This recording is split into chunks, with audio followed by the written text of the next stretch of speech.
This is Bilal video सरकार। और भाई आज की इस वीडियो के अंदर अनबॉक्स करने वाले हैं सैमसंग की एक मिड रेंज डिवाइस को। अब ये एक ऐसा फोन है और एक ऐसी सीरीज से बिलोंग करता है जहां पर यूजुअली हम लोग 20,000 की रेंज की डिवाइसेस देखते थे, लेकिन इस साल दो चीजें हुई हैं। एक चीज तो ये हुई है कि सैमसंग ने बेसिकली अपनी पूरी सीरीज को काफी आगे पुश किया है, और दूसरी चीज ये हुई है कि डॉलर की जो प्राइसिंग है वो बहुत ज्यादा बढ़ी है। और यही वजह है कि ये फोन्स जो कि हमें 20-25 की रेंज में देखने को मिला करते थे, अब आपको 35,000 की रेंज में देखने को मिल रहे हैं। और जिस फोन की मैं बात कर रहा हूं ये बेसिकली सैमसंग की A1 सीरीज का फोन है, और ये सैमसंग गैलेक्सी A13 के नाम से आता है।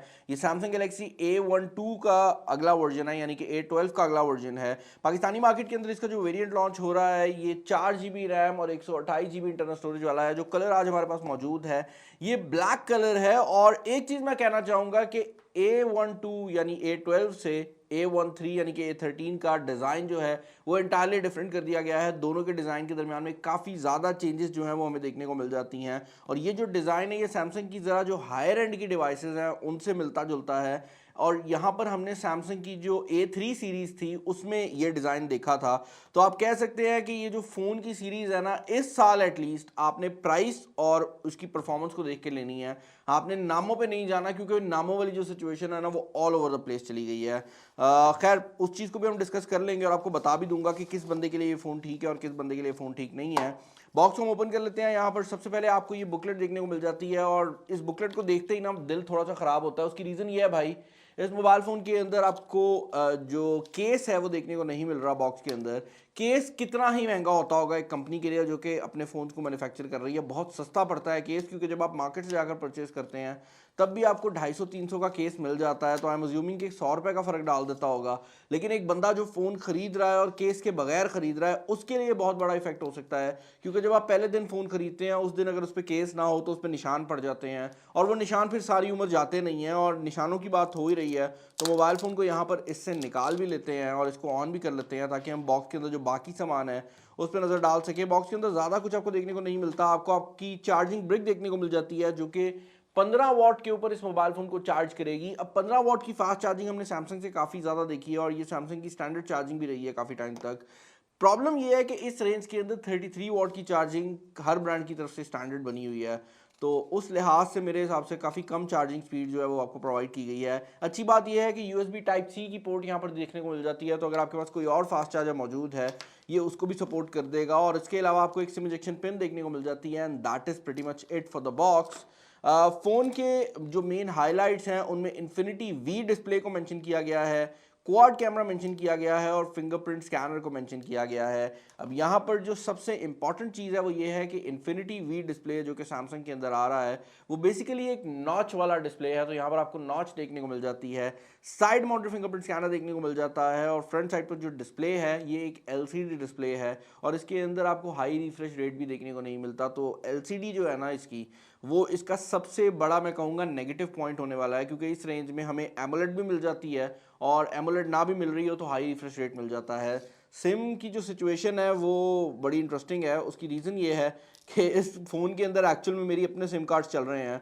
मेरा जो ऑनर का मोबाइल फ़ोन था उसका PTA का मसला बन गया है, तो मैं अभी इस फ़ोन के अंदर ही अपने जो सिम कार्ड्स हैं वो चला रहा हूँ। बैक साइड की अगर आप बात करते हैं तो यार इस बार मोबाइल फ़ोन की जो बैक है वो हमेशा की तरह प्लास्टिक की ही बनाई गई है, लेकिन पिछली बार जब A12 लॉन्च हुआ है ना तो उसकी बैक इस तरह का प्लास्टिक से बनाई गई थी कि देख के पता लगता था प्लास्टिक है।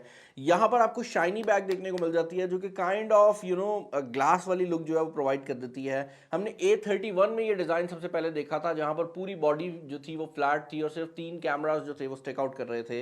इस मोबाइल फ़ोन के अंदर आप देख सकते हैं बैक साइड पर आपको क्वाड कैमरा सेटअप देखने को मिल रहा है। एक कैमरा यहाँ पर दिया गया है, इसमें 2 मेन फोकल लेंस है और 2 कैमरास मैक्रो और डेप्थ सेंसर जो है वो लगाए गए हैं। यहाँ पर जो मेन कैमरा है वो 50 मेगापिक्सल का दिया गया है, 8 मेगापिक्सल का अल्ट्रा वाइड एंगल कैमरा दिया गया है, और उसके अलावा 2-2 मेगापिक्सल के 2 सेंसर हैं।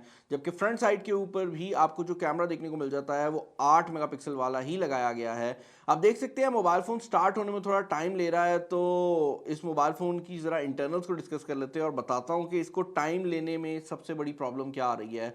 वेल, इस मोबाइल फ़ोन के अंदर जो चिपसेट लगाया गया है वो Exynos 850 का चिपसेट है, जो कि to be honest on this one एक पुराना चिपसेट है, लेकिन एक अच्छा चिपसेट कंसीडर किया जाता था जब उसको लॉन्च किया गया था।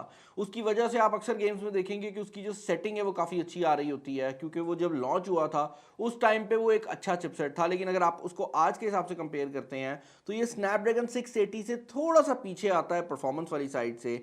जहां पर इस मोबाइल फ़ोन की परफॉर्मेंस सीरियसली लैग करेगी वो इस मोबाइल फ़ोन की स्टोरेज होने वाली है। इस मोबाइल फ़ोन के अंदर eMMC स्टोरेज जो है वो लगाई गई है, जिसकी वजह से आपको लोडिंग टाइम्स में थोड़ा सा मसला आएगा। लेकिन जब एक दफ़ा चीज़ लोड हो जाएगी तो फिर भाई मोबाइल फ़ोन स्मूथ है। और हमने यहाँ पर Antutu बेंचमार्क को भी रन किया है, और Antutu बेंचमार्क के ऊपर इसका जो स्कोर है वो तकरीबन 1,11,000 के करीब आया है, जो कि मेरे हिसाब से स्नैपड्रैगन 680 से जब आप इसको कंपेयर करते हैं तो काफ़ी ज़्यादा कम है, और इवन इस मोबाइल फ़ोन के लिए कम है। लेकिन हमने 2 बार रन किया है और यही स्कोर जो है वो सामने आया है। इस मोबाइल फ़ोन के ऊपर हमने PUBG परफॉर्मेंस को भी टेस्ट किया है, और जैसे मैं आपको बता चुका हूँ कि ये अपने टाइम का एक अच्छा प्रोसेसर है, लेकिन अब अगर आप इसको कंपेयर करते हैं तो ये पुराना हो गया है। यही वजह है कि इसकी PUBG के ऊपर आपको स्मूथ और बैलेंस दोनों के ऊपर अल्ट्रा सेटिंग देखने को मिल जाती है, और HD पे भी ये हाई सेटिंग प्रोवाइड कर देता है। लेकिन इसके अंदर एक तो जायरोस्कोपिक सेंसर मौजूद नहीं है, और दूसरा जब आप इसको HD हाई पे चलाते हैं तो उस टाइम पे आपको परफॉर्मेंस भी काफ़ी हद तक लूज होती फील होती है। तो यहाँ पर सेटिंग अवेलेबल है, लेकिन उस तरह से आप उसको इस्तेमाल नहीं कर सकते। तो इस चीज़ को आपने खास तौर पर अपने माइंड में रखना है। अदर देन दैट, अगर आप डे टू डे यूजेज की बात करते हैं तो एक चीज़ जो कि मुझे बहुत ज़्यादा पसंद आई है वो ये है कि ये mobile phone out of the box Android 12 के साथ आ रहा है, जो कि इस मोबाइल फ़ोन के अंदर एक बहुत बड़ा रोल है, क्योंकि जनरली हमें इस रेंज के अंदर जितने भी फ़ोन्स देखने को मिल रहे हैं उनमें Android 12 की जो भी सिस्टम है वो अवेलेबल नहीं कराया गया। तो उस लिहाज से ये जो चीज़ है मुझे काफ़ी ज़्यादा पसंद आई है कि इसके अंदर बिल्ट इन आपको Android 12 जो है वो देखने को मिल जाता है। कैमरा सिचुएशन की अगर आप बात करते हैं तो भाई जैसे मैं बता चुका हूँ, फ्रंट कैमरा 8 मेगापिक्सल का है, बैक पर 50 और 8 मेगापिक्सल के दो सेंसर हैं जो कि आप एक्चुअल में यूज़ कर पाएंगे। उसके अलावा आपको बेसिकली दो सेंसर और मिल जाते हैं, जो कि एक पोर्ट्रेट है और दूसरा मैक्रो है। और यहाँ पर हमने अच्छी बात यह है कि सारी जो सेटिंग्स वगैरह है वो चेक करनी है। एक चीज़ बड़ी नोटिसेबल है कि इसका जो कैमरा का इंटरफेस है वो किसी हद तक लैग करता है। आप यहाँ पर देख रहे होंगे जब मैं इसको डिफरेंट सेटिंग्स में मूव कर रहा हूँ तो आपको लैग देखने को मिलता है, जो कि मुझे पसंद नहीं आया, बिकॉज एक अच्छे रेंज की डिवाइस है। और अगर आप स्नैपड्रैगन की डिवाइसेस की बात करते हैं जो कि स्नैपड्रैगन 680 के साथ आ रही हैं इस रेंज में, तो वो बेहतर परफॉर्मेंस देती हैं कैमरा इंटरफेस के ऊपर, तो वो चीज़ मुझे ऑफ लगी है। कैमरा सेटिंग की अगर आप बात करते हैं तो यार I honestly find it very decent. Specially अगर आप बैक कैमरा की बात करते हैं तो बैक कैमरा के जो कलर साइंस है वो वही है जो कि सैमसंग के हायर एंड फोन्स में आती है। पर्सनली मैं एक बात हमेशा बताता हूँ और सबको पता है कि मुझे सैमसंग की कलर साइंस उतनी ज़्यादा बेहतर नहीं लगती। अगर आप ओप्पो, रियलमी, वीवो की कलर साइंस की बात करते हैं तो वो मुझे जनरली ज़्यादा बेहतर लगती है, बट ये हर एक बंदे की अपनी प्रेफरेंस होती है। ज़्यादातर लोगों को मेरे ख्याल से सैमसंग ज़्यादा पसंद है in terms of colour science, तो यहाँ पर आपको वही कलर साइंस जो है वो देखने को मिल रही है। और बैक कैमरा में जो डिटेल है वो भी काफ़ी ज़्यादा है। Even ultra wide angle camera काफ़ी डिसेंट परफॉर्म करता है। फ्रंट कैमरा में ओवरऑल क्वालिटी ठीक आती है, लेकिन ये चीज़ ज़रूर है कि अगर आप तस्वीर को जूम इन करेंगे तो आपको रियलाइज़ होगा कि तस्वीर के अंदर जो रेजोल्यूशन है उसकी काफ़ी ज़्यादा कमी है। तो फ्रंट कैमरा जो है मैं कहता हूँ कि ज़रा बेहतर हो सकता था। फ्रंट कैमरा में अभी भी आपको 1080p फुल HD रेजोल्यूशन देखने को मिल जाती है, और बैक कैमरा के अंदर भी आपको 1080p फुल HD रेजोल्यूशन की ऑप्शन मिल रही है। बैक कैमरा में obviously ultra wide angle camera भी अवेलेबल है, और इसके अलावा बाकी छोटे छोटे मोड्स जो कि आप एक्सपेक्ट करते हैं इस कैमरा से वो सब अवेलेबल कराए गए हैं। एक चीज़ जो कि मुझे मिसिंग लगी है वो नाइट मोड फोटोग्राफी है। इस मोबाइल फ़ोन के अंदर नाइट मोड फोटोग्राफी का कोई मोड नहीं दिया गया, और ना ही स्लो मोशन की कोई ऑप्शन जो है मुझे इस मोबाइल फ़ोन के अंदर देखने को मिली है। मैं इसकी सेटिंग के अंदर देख लूँगा, मे भी कहीं पर कोई छुपा के रखी हो, लेकिन मुझे इसके अंदर ना तो स्लो मोशन मिली है और ना ही नाइट मोड फोटोग्राफी के लिए कोई खास चीज़ देखने को मिली है। 5000 mAh की बैटरी इस मोबाइल फ़ोन के अंदर लगाई गई है, जो कि इस प्राइस कैटेगरी के हिसाब से आई वुड से कि ठीक ठाक है, बट चार्जिंग जो है वो काफ़ी ज़्यादा स्लो रखी गई है। बैटरी जो है ये प्रोसेसर थोड़ी सी ज़्यादा पिएगा एज़ कम्पेयर टू स्नैपड्रैगन 680 जो कि इस रेंज में बाकी फ़ोन्स दे रहे हैं, तो वहाँ पर भी आपको थोड़ा सा सफ़र करना पड़ेगा, लेकिन फिर भी आप एक दिन का बैटरी बैकअप बड़े आराम से एक्सपेक्ट कर सकते हैं। फिंगरप्रिंट स्कैनर की जो स्पीड है वो मुझे काफ़ी ज़्यादा पसंद आई है। फेस आईडी की स्पीड अभी भी सैमसंग वाली है तो इतनी कोई खास तेज़ है नहीं, बट साइड माउंटेड जो फिंगरप्रिंट स्कैनर है वो बहुत ज़्यादा तेज़ है और उससे आपको कोई प्रॉब्लम नहीं आने वाली। Other than that, mobile phone के बारे में अगर आप मेरे ओवरऑल ओपिनियंस जानना चाहेंगे तो मैं ये कहूँगा कि ये मोबाइल फ़ोन जो है बड़े अरसे बाद ऐसा फ़ोन है कि इसको एटलीस्ट आप कंपेयर कर सकते हो बाकी फ़ोन्स के साथ जो कि इस रेंज में दूसरी कंपनीज दे रही हैं। तो अगर आप सैमसंग के ब्रांड वैल्यू को कंसीडर करते हुए ये फ़ोन लेते हैं तो ये उतना ओवर प्राइस नहीं है जितनी कुछ बाकी डिवाइसेस हमने देखी हैं। आई वुड से कि ये कोई 5-1 हज़ार रुपया महंगा लॉन्च हुआ है। अगर ये 30,000 की रेंज में लॉन्च होता तो ये एग्जैक्टली बाकी सब ब्रांड्स को कम्पीट कर रहा होता और उसके साथ आपको सैमसंग का ब्रांड नेम मिलता। तो आप 5-1 हज़ार रुपया एक्स्ट्रा पे कर रहे हो सैमसंग के ब्रांड नेम का।